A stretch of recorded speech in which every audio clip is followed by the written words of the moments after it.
Assalamualaikum, saya Permadi Arya, saya anggota Banser, dan hari ini adalah hari yang penuh harapan. Bukan hanya untuk saya, tapi saya yakin juga untuk banyak umat beragama. Kenapa? Karena kemarin Panglima saya, Panglima Banser, Gus Yakut, baru saja terpilih jadi Menteri Agama.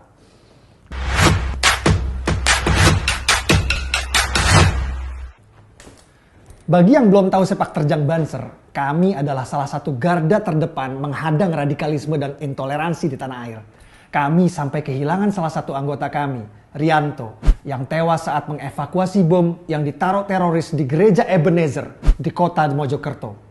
Rianto melihat bom tersebut, lalu dia membawa lari keluar bom tersebut dan bom meledak, menewaskan dirinya, tapi menyelamatkan seluruh jemaat gereja di dalam. Komitmen Banser sebagai pengayom kerukunan umat beragama ini tentunya tak lepas berkat arahan dari sang Panglima tertinggi Gus Yakut, seorang Gus Durian, penganut ajaran Mbah Gus Dur, seorang pluralis yang kini telah menjadi Menteri Agama. Tentunya menjadi Menteri Agama adalah tantangan berbeda meskipun untuk seorang Panglima Banser. Karena kini beliau tak hanya menaungi kadernya saja warga NU, tapi harus juga bisa menaungi seluruh umat beragama. Jujur, saya sempat menaruh harapan tinggi kepada Pak Menak sebelumnya, Pak Fahru Rozi.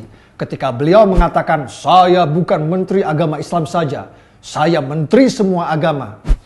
Namun kenyataannya penolakan rumah ibadah, pelarangan ibadah, persekusi ibadah minoritas masih marak terjadi di bawah kepemimpinan mantan Menak Pak Jenderal Fahru Rozi.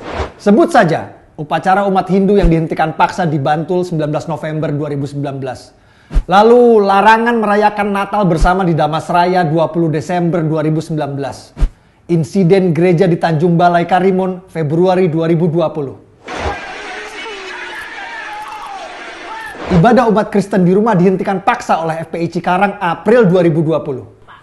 Ibadah biasa, Pak. Bukan masalah ibadah itu kagak boleh. Apa? Umat Kristen HKBP lagi ibadah di Cikarang dipasangin musik keras-keras.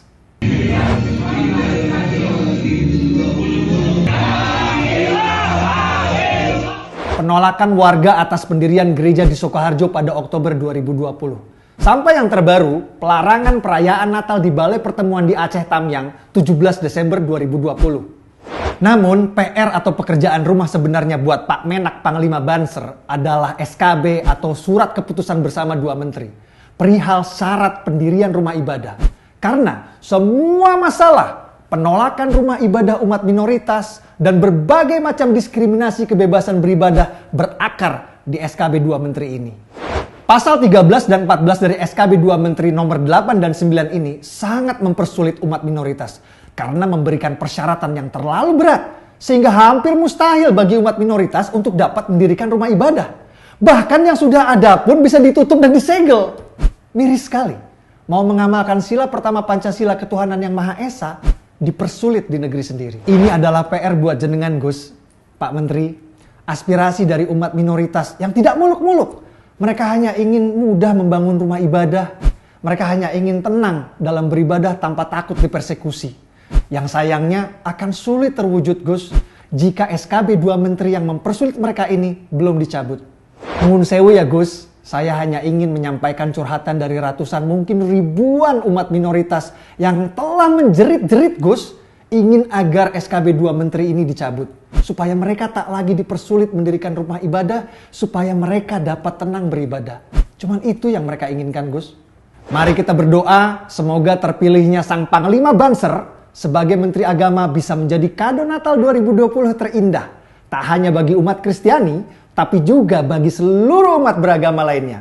Semoga Gus Yakut bisa benar-benar menjadi menteri bagi seluruh agama, bukan menteri buat agama Islam saja. Saya Permadi Arya, seorang Muslim, saya ingin mengucapkan Selamat Natal dan Tahun Baru. Semoga tahun 2021 Corona sudah enyah pergi dari hidup kita semua. Amin. Assalamualaikum warahmatullahi wabarakatuh.